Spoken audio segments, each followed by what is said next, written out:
Welcome to Buckeyes Tomorrow Morning for Friday, July 26th. I'm your host, Tom Orr. The Akron game in 36 days, the game against Michigan in 127 days, day 3 of Big Ten Media Days, and 2024 Big Ten Media Days on the whole have now ended with an interview with Dan Lanning that got cut a little bit short for, I don't know, reasons, whatever. But the third day of Big Ten Media Days, the two teams I think that Ohio State fans would be most interested in talking about, their arch rival Michigan, of course, and the Oregon Ducks, who could very well be part of a 1 versus 2 or 2 versus 3 game with the Buckeyes coming up in October. Tony, let's start with Michigan. Everyone is always trying very hard to say nothing that is interesting, to make no news when they are here. Someone asked Makari Paige, I think it might have been Bill Rabinowitz of the Columbus Dispatch, asked Makari Paige, when I say the words Ohio State to you, what do you think? And Makari Paige had, a factual but also interesting answer. What did he say? Like a dub? A dub, a win, and then rivalry, of course. It was a very short answer, and it's like, that was that's a little zestier than you typically get when you're answering a question at Big Ten Media Days. This is not, the single greatest insult in the history of college football, but it was like, that seems like that's how Michigan thinks of the rivalry right now. Well, Makari Paige is now a senior, has never lost to Ohio State. So if he were to give you a Wikipedia answer, the Ohio State game for him has meant a win every time. That's the definition. So, but it is always interesting to see who is going to speak out like that, who is going to give a comment that will catch a little bit of fire on Twitter or something, just whether for good or for bad, better or for worse, one fan base or the other. And it's not like we're hoping this happens, hoping somebody says something, but it does make things a little bit more interesting. It does make things a little more interesting, and then you get the, I'm going to just do the Kreskin, the magnificent. One fan base is going to say that this is offensive and disrespectful. The other one is going to say that the other fan base is being soft, and Sherman and Cope-Harder? Perhaps suggested they Cope-Harder living rent-free. Almost certainly, Tony. Almost certainly. It's rent-free right now. Right now, yes. So that's in this economy? Boy. Yeah, so that was one of the interesting things we heard from Makari Paige. There was a lot of talk about Ohio State from the Michigan players, and that's because there was a lot of Ohio State media here asking about them. One of the things that people were asked about was playing 3 times, the possibility that the Ohio State-Michigan game could be played 2 weeks in a row, that it could be played potentially 2-3 times. And, a lot of the players, Donovan Edwards talked about it and was kind of, play who's on the schedule. There's a lot of that kind of stuff. But Sherrone Moore said, he had a more interesting answer. Yeah, I think the answer was, love it. Yes, let's do it. And that was towards the end of the session. He knew things were wrapping up. But clearly, he doesn't mind doing it. I don't know if Ryan Day had that same question or if he's had it before. Generally, he's like, we'll play whatever and we'll do whatever. But, Sherrone Moore had some enthusiasm behind it. And yet, this is the kind of message you want to convey to your team, to your program. That's kind of how you want to live it. So it wasn't surprising. But, again, it's one of those things where I immediately tweeted it out, because you're looking for something. You got to bite, you got to nibble. You put it out there to see what people think of it. But I thought it's a good answer. It's an interesting answer. It's one of those things where it's like, well, we'll see what happens. Those are boring and pointless. We're all going to see what happens. We're going to see what happens about everything. But you don't always say, love it. Yes, let's do it. Yeah, we got a lot more of the, that's not worth putting on Twitter this weekend. Yes. But there was plenty of interesting stuff, and a lot of the answers from Michigan players about Ohio State and Michigan coaches about Ohio State were interesting. Sherrone Moore was asked about Tony Alford and, the decision to make that move. He talked about Tony Alford's history as a recruiter and a developer and, great history at Notre Dame and Ohio State. And so, that he was asked that once on the stage during the morning press conference and then once off the stage in the smaller breakout session later. He was also talked about, I remember a couple of years ago, Ohio State players talking about how they think about the rivalry. They work the rivalry every day.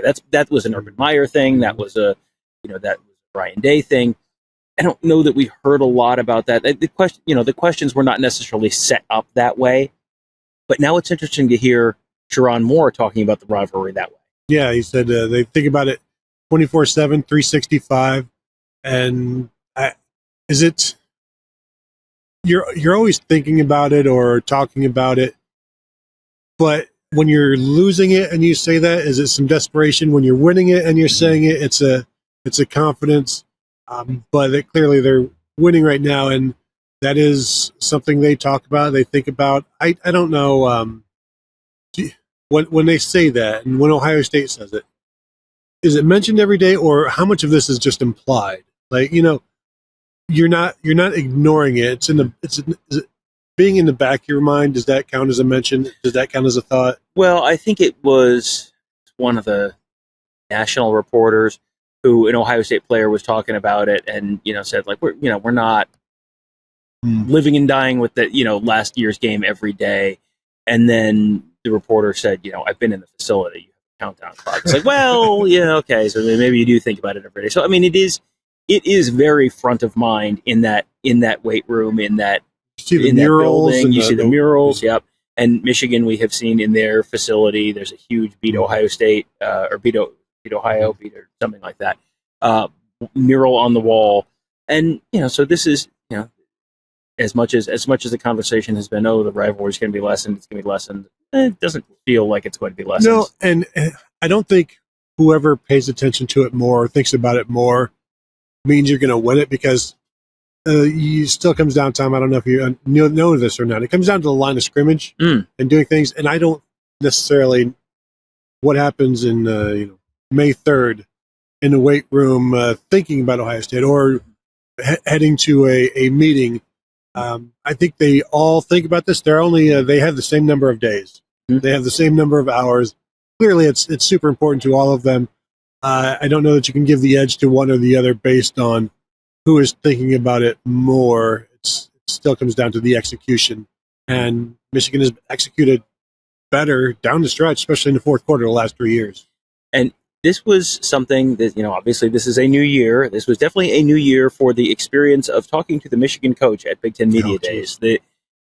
For years, Jim Harbaugh was always, everyone talks about how Jim Harbaugh is so unique and no one can be quite like Jim Harbaugh. Well, Sherrone Moore is trying to keep some continuity in the program, and he's trying to sort of do the same stuff that Jim Harbaugh did. He is definitely not Jim Harbaugh. He is a much more personable guy. He's, what were your thoughts just on, this is the first time we really get a chance to talk to him for an extended period. Well, with Jim Harbaugh, you never know which Jim Harbaugh you're going to get, whether it's going to be, like, before the winning streak, it was a lot of times it was uncomfortable talking to him, very dour and stilted in the way he would speak. Then they start winning and he's in a better mood, still sometimes stilted, sometimes, lost in thought, quiet while he's thinking what he wants to say. And then he comes up with some story from his dad from the farm or wherever, I don't know. But this with Sherrone Moore, it's somebody asked him, hey, Jim Harbaugh as a recruiter would climb a tree, would take his shirt off. Like, what is your Jim Harbaugh type of thing with recruiting? He's like, well, just get to know the kids, I get to know how they tick and how I tick, and I build a relationship there. That's how I do it. Everybody does it their own way, but I'm not going to be necessarily no sleepovers, no climbing trees. And really, he's a very personable guy.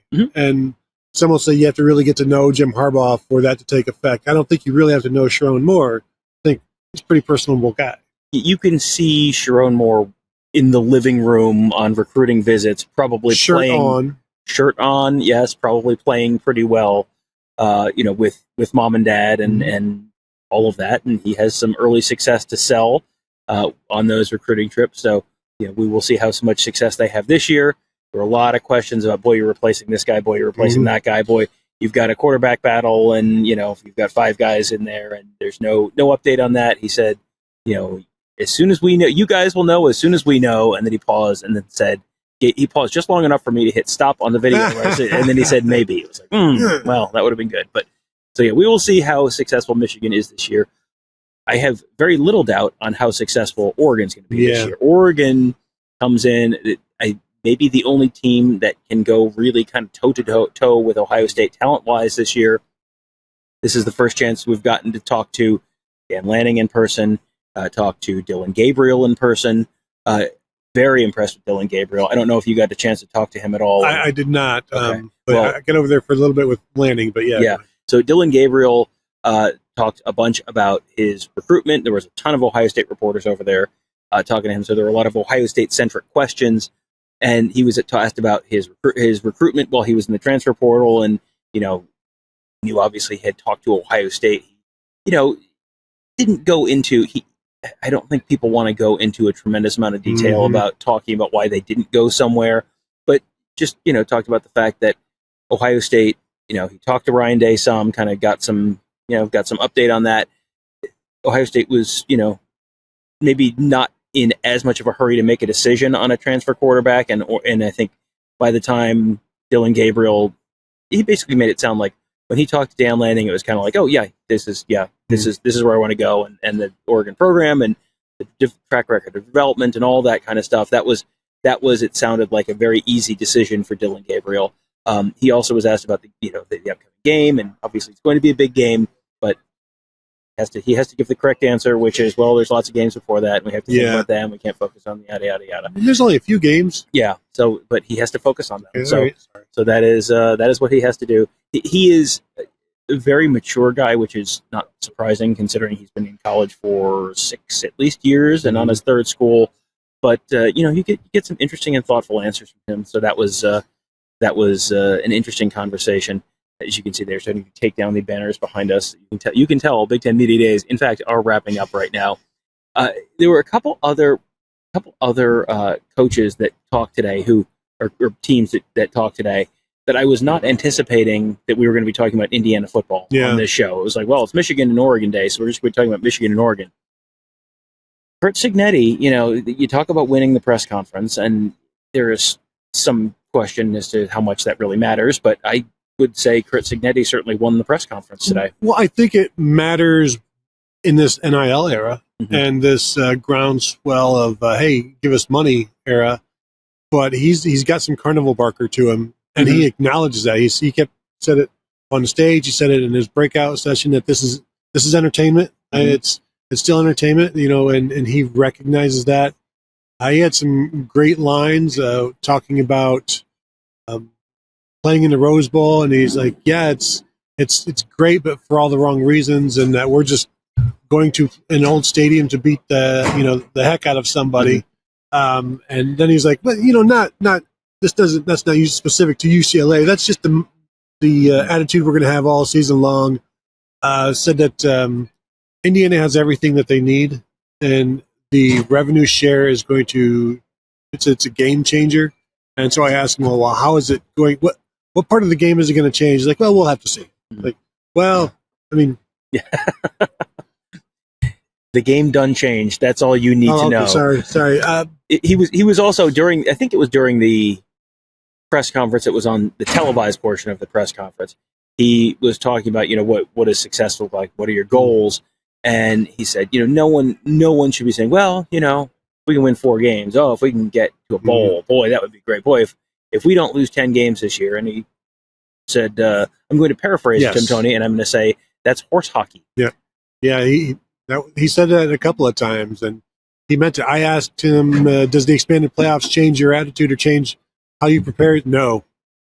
Like he's very, as we've talked about him in the past, he's a guy that says, if you don't know me, Google me, because I've been a success everywhere I've been. Talked about how twice in his career his team was picked to finish second to last. The first time was like 2017, and they ended up winning the conference. The second time was 2019, and they played for the conference title. He talked about rivalries and how in the Sun Belt, once Coastal Carolina started getting good, they made them the rivals for James Madison. That's where he came from. And 2 years, and we beat their blanks. And he gave the scores of each one. So he's a very confident guy. And I know Indiana fans love this right now, but you still have to win. I think Curtis Rourke, quarterback. He's a veteran. I think you've done a good job there and just bringing in some veteran players. He did say with the transfer portal, they had to bring a ton of guys in because everybody left basically when he came in. He said it's more valuable to bring in guys from wherever when they have experience. And that's why he's got some James Madison guys, but they've got years of starting, of experience. He said that's more valuable than bringing in somebody from a bigger school that was a 13 because they haven't played.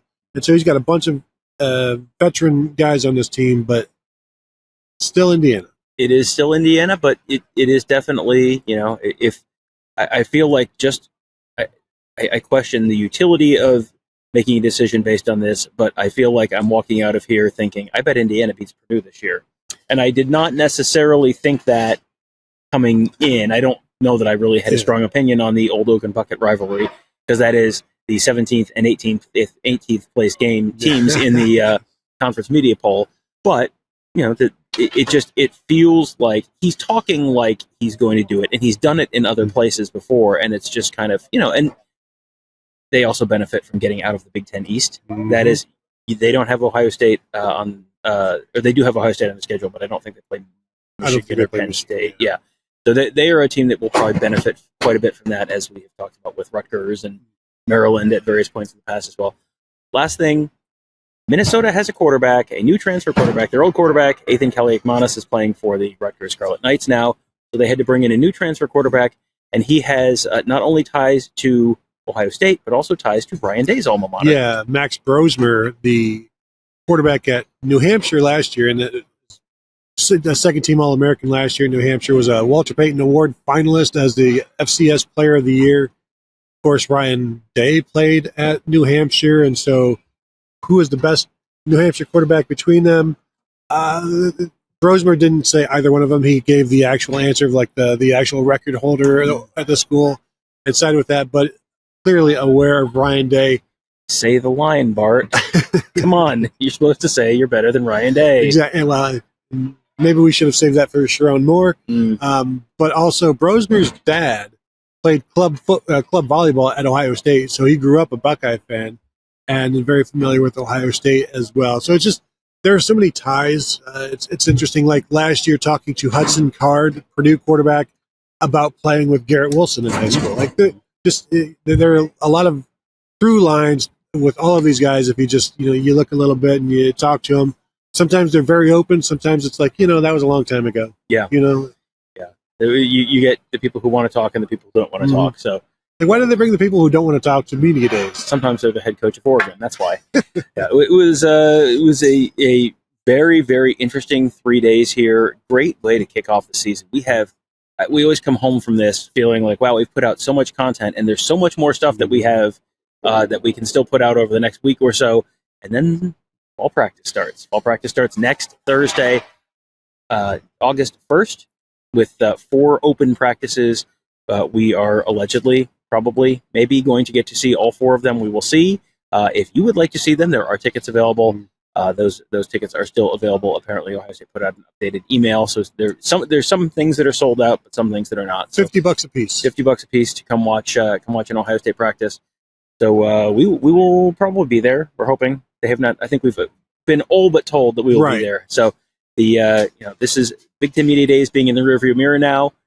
It's starting to feel real. We are now 7 weeks and 1 day away from the start of the Ohio State football season. So we're getting there. Archie Griffin will be dotting the I at that season opening game against Akron. So yeah, a lot of interesting stuff coming in the next 7 weeks as we count down the days. The season opener against Akron, and then the whole season to follow. So almost here. We're almost through the off season. We've made it, you guys. Almost. Hang in there. And we hope you hang in there with us at BuckeyeHuddle.com. That is a great place to kill some time between now and the start of the season. And then, of course, be flooded with information about the Buckeyes, recruiting, and much, much more all during the season and after the season, all through the year. Tony, Kevin, and I covering the team. Mark covering recruiting. Our whole team of X's and O's gurus there to make you a smarter football fan. That is all at BuckeyeHuddle.com. Thank you guys all for joining us. Have a great day. We will talk to you on Monday.